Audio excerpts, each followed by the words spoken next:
Additional films of the first hectic hours of the drive from Aachen. A 4.2-inch mortar opens fire.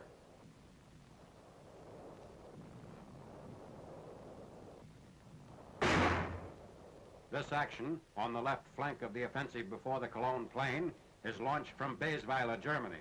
The enemy's stubborn resistance against our drives to Roer River line objectives at Lüneck and Jülich has cost him losses in both men and materiel. Smoke screens the advance as the 9th Army continues northeast from Aachen, while the 1st Army advances due east from Düren.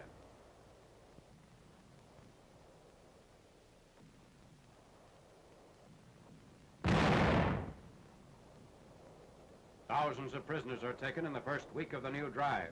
The Americans continue on toward Geilenkirchen, which falls on 19th November. Here, almost the entire area is found to be thoroughly mined and booby-trapped. Uncovering a German shoe mine, or wooden box mine. The simple little box with hinged cover contains about a half-pound block of explosive. Into it is screwed the pull fuse containing the detonator, now being removed. 6 to 11 pounds of pressure will explode the charge. Activating and disarming of the anti-personnel mine is demonstrated by an officer of the combat engineers.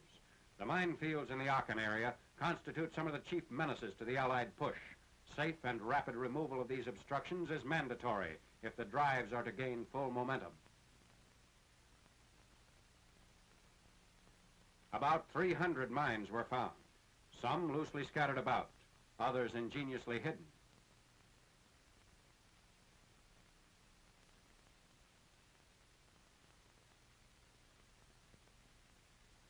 With the area cleared, infantrymen proceed northeast and east of Geilenkirchen.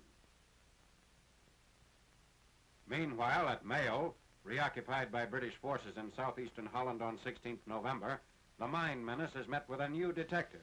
It's a tube about 6 feet long, through which is forced compressed air. The effect is to blow away the earth covering to reveal the buried mines.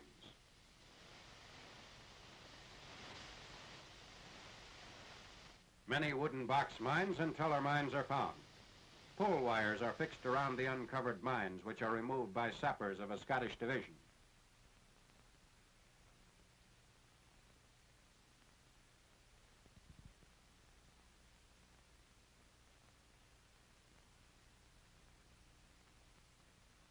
Teller mines are placed in a crater in an open field where they will be exploded by gelignite.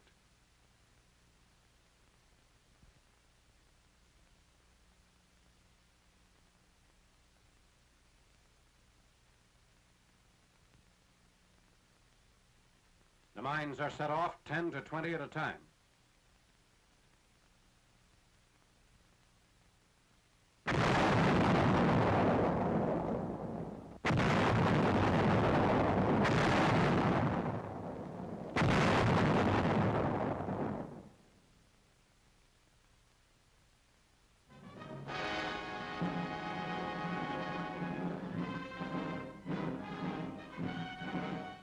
In Belfort, France, at the southern end of the 450-mile front, the German garrison is almost completely wiped out as the French First Army takes over on 22nd November.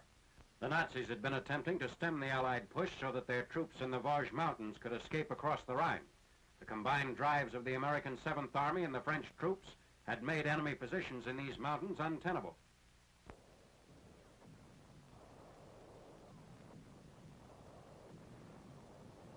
The seizure of Belfort is climaxed by an attack on fanatically resisting troops in the Chateau de Belfort, 17th century fortification. Commando d'Afrique man a 57mm gun.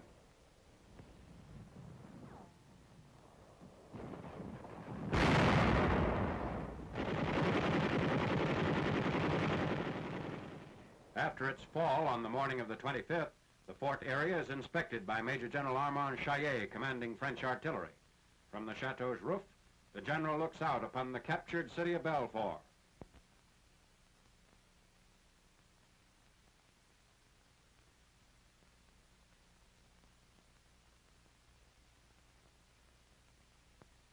German prisoners are marched through the streets.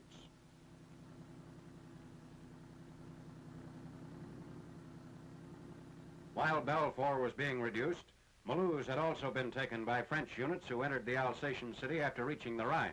Mulhouse, the first large city in the path of the French advance up the Rhine Valley, has a population of around 100,000.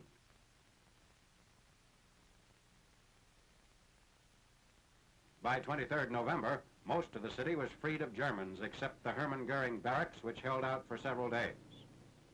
Tanks blast Nazi strong points.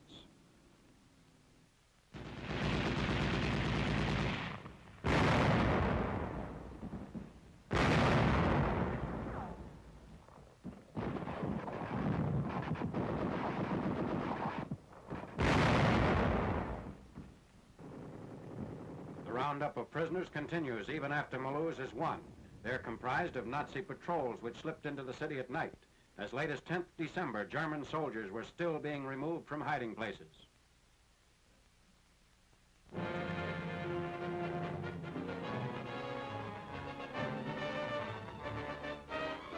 A squad of infantrymen on a jungle snap shooting course. The course is designed to train jungle fighters to be on the alert against infiltrating Japs. Reaching the starting point in the testing area, men get the go signal to cover the course for record. The terrain has been devised to simulate the paths, undergrowth, and dense foliage whose concealment the Jap soldier is constantly using for ambush and sniping tactics.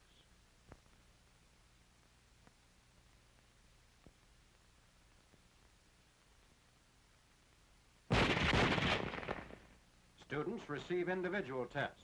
Their aptitude recorded on a score chart. Included in the test is the correct method of advancing through brush.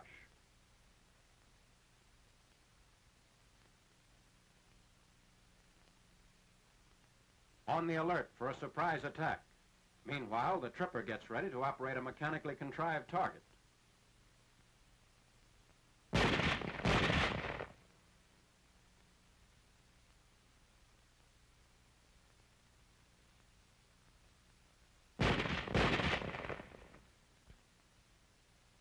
Practicing on dummies, the soldier's pretty good.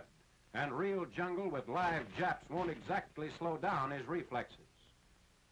A tally is made at the completion of the test, the score checked against the standard of fighting efficiency set up for jungle warfare.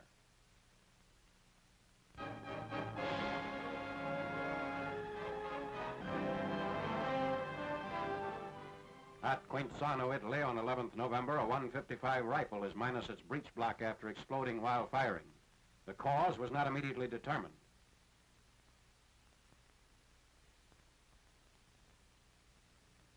The severed section dug a hole 12 feet long and 4 feet deep in the ground back of the gun. One man was killed. 9 others of a field artillery battery were seriously wounded. Elsewhere on the Italian front, continued heavy rains, floods, and high winds make Allied offensive operations virtually impossible. Any existing activity is confined to patrol skirmishes without appreciable alteration to forward positions. This is Highway 6531 leading to the front.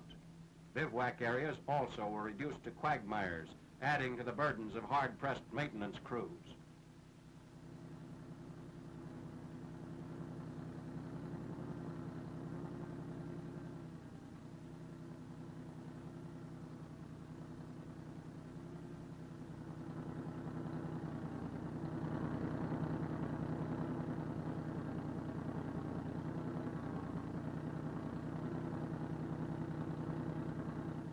Reports from the front say it's impossible to exaggerate the harshness of this year's Italian winter.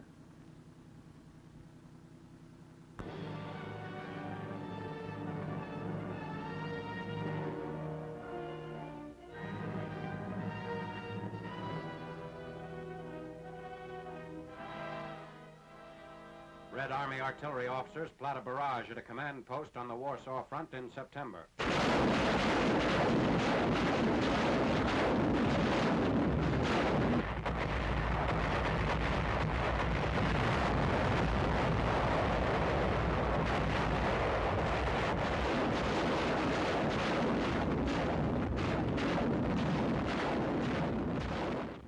Burning tanks reveal the extent of damage inflicted on German armor deployed on the east bank of the Vistula River as the Red Army drive nears Warsaw's fortress suburb of Praga.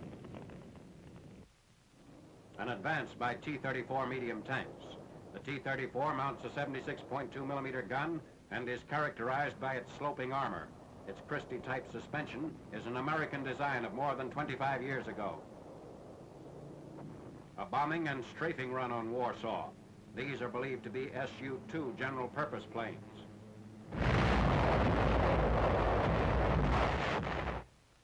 Smashed steel and concrete bunkers, part of a system of permanent German fortifications protecting the east bank of the Vistula. Construction of these defenses was begun after the Nazi debacle at Stalingrad, 1,200 miles to the east.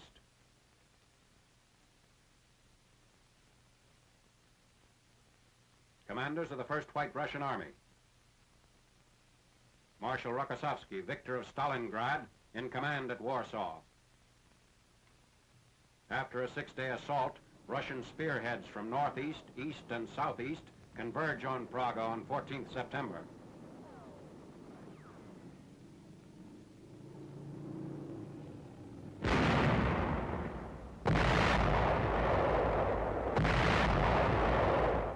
Red Army men advance through Praga after street barricades and pillboxes are blasted by tanks and artillery.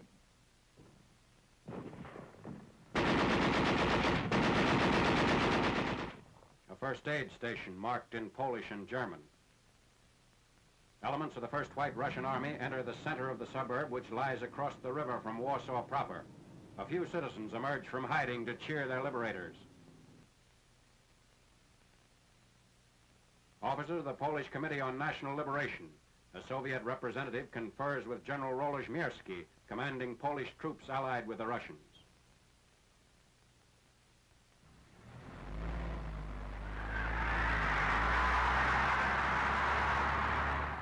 In burning Warsaw, the Nazis crushed the revolt begun on 1st August by Polish General Komorowski, known as General Boer, while the Russian offensive is held at the Vistula.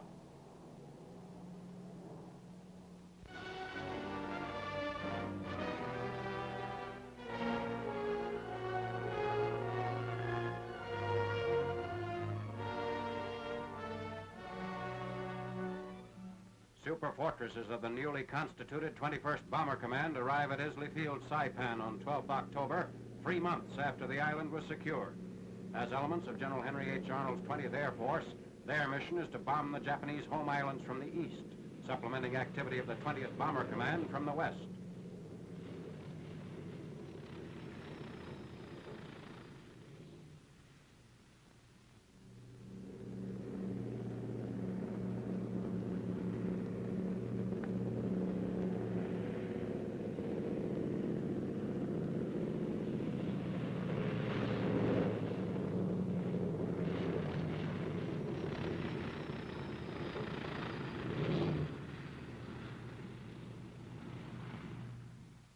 Jubilant Air Corps personnel turn out to welcome the B-29 crews led by Brigadier General Haywood S. Hansel, Jr., in charge of the 21st Bomber Command. The target is Tokyo, as men of the 21st are briefed for the first strike at the Jap capital since Colonel Jimmy Doolittle's carrier-based raid in April 1942. Preparing for the assault on Tokyo of the 24th November. Commenting on this first of a new series of blows, Lieutenant General Millard Harmon, Deputy Commander of the 20th Air Force, said, "No part of the homeland of Japan is now safe from land-based air attacks. We can hit where and when we choose." Brigadier General Emmett O'Donnell, Jr., leader of the task force, is ready as the 11-man crew of a Superfort receives a final briefing from A2. General O'Donnell and crew board Dauntless Dottie.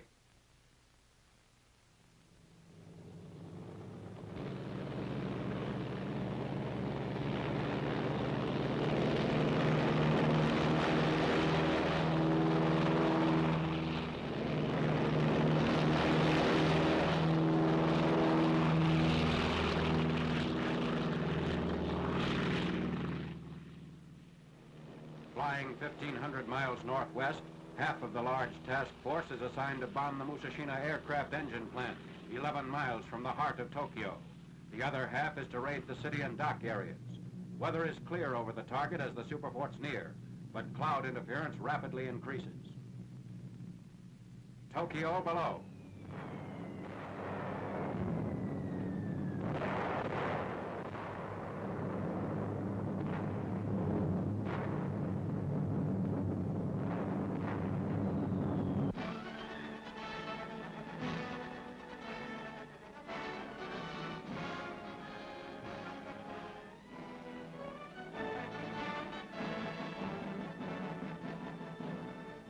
One of our new type destroyers escorting a Pacific carrier force. Objective, the Philippine capital of Manila. On 5th November, the Navy films show planes of the 3rd Fleet preparing for a strike against Jap air and naval concentrations. Radio silence prevails, but last-minute messages are delivered via plane.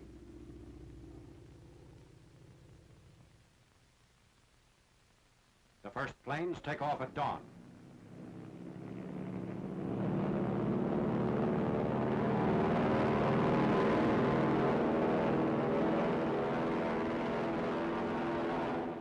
As daylight broadens, additional waves take off.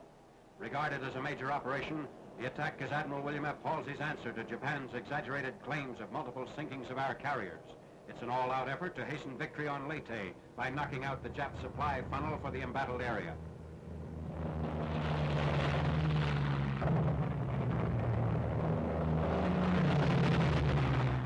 Planes rendezvous preparatory to leaving for the target area.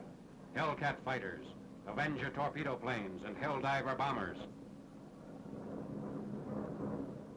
Manila Bay, naval base for much of the shipping that supplies Japanese island outposts. Below are some of the enemy ships that fell victim to the smashing blows of our planes. In the background, Nichols Field in flames. A Jap cruiser is hit. Extending into its second day, the attack swells the toll of enemy ships sunk or damaged to about 30, including many cargo ships.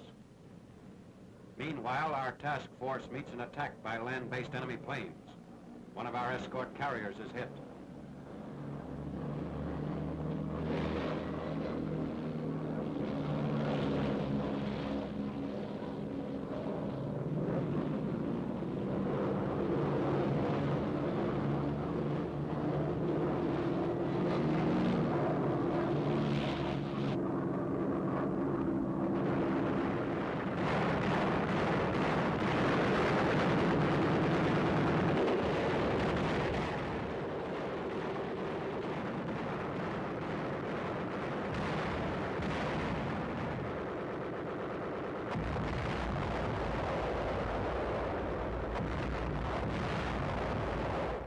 One of 5 enemy planes shot down in this action.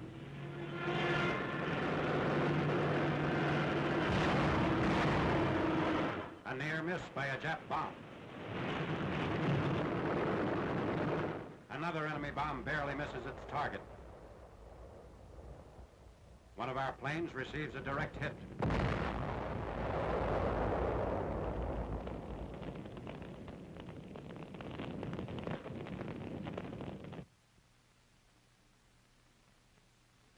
Similar damage occurs on another carrier.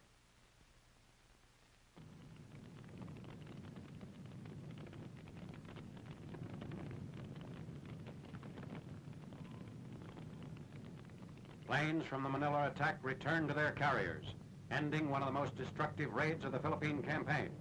Among their targets were air installations on 7 fields in the Manila area. 327 enemy planes were caught and destroyed on the ground. 113 shot down in the air.